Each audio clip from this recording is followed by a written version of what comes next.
Dans les forêts normandes ou sur les hauts plateaux du Kenya, elle fait défiler les paysages pour éprouver les limites de son corps. Je suis Bibro Ali Taher, j'ai 36 ans, je suis marathonienne, je suis athlète tchadienne. Mon rêve, c'est de participer aux Jeux olympiques de Paris 2024. À l'entraînement, elle cumule 180 km par semaine à haute intensité, le prix à payer pour espérer tenir la cadence des meilleures marathoniennes du monde. Arrivée en France à l'âge de 8 ans, Bibiro Ali Taher se spécialise d'abord dans les courses de demi-fond.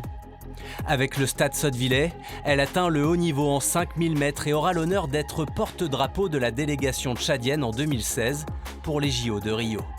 Aujourd'hui, c'est sur la plus longue des distances qu'elle estime avoir la maturité pour briller. La meilleure marathonienne, elle a 47 ans chez les femmes.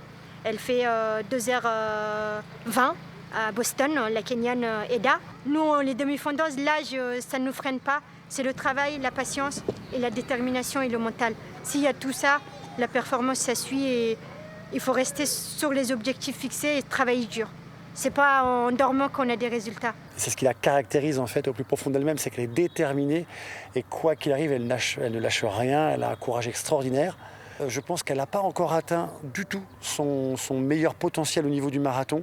Elle s'entraîne dur, elle a fait de beaux entraînements. J'ai pu voir un petit peu de loin les entraînements qu'elle faisait. Et son record au marathon ne correspond pas encore à son réel potentiel. Donc je lui souhaite de battre son record sur le marathon et si possible de continuer le rêve olympique. En mai dernier, au marathon de Prague, elle bat son record et celui du Tchad avec un temps de 2 heures, 50 minutes et 59 secondes.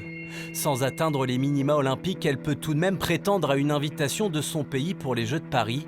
Problème, depuis peu, l'athlète est entrée publiquement en conflit avec le comité olympique du Tchad.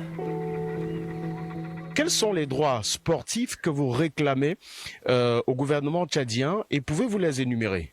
J'ai toujours payé de ma poche chaque compétition que j'y participe.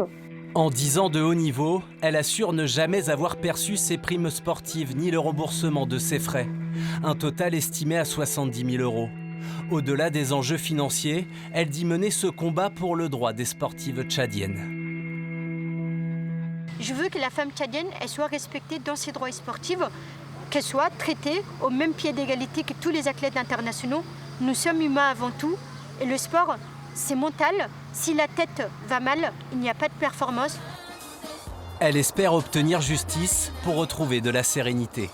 Début juillet, l'athlète saura si le Tchad la convie pour Paris. En attendant, elle poursuit son chemin avec l'objectif de passer sous la barre des 2h40 et de participer d'ici 2 ans aux 5 plus grands marathons du monde.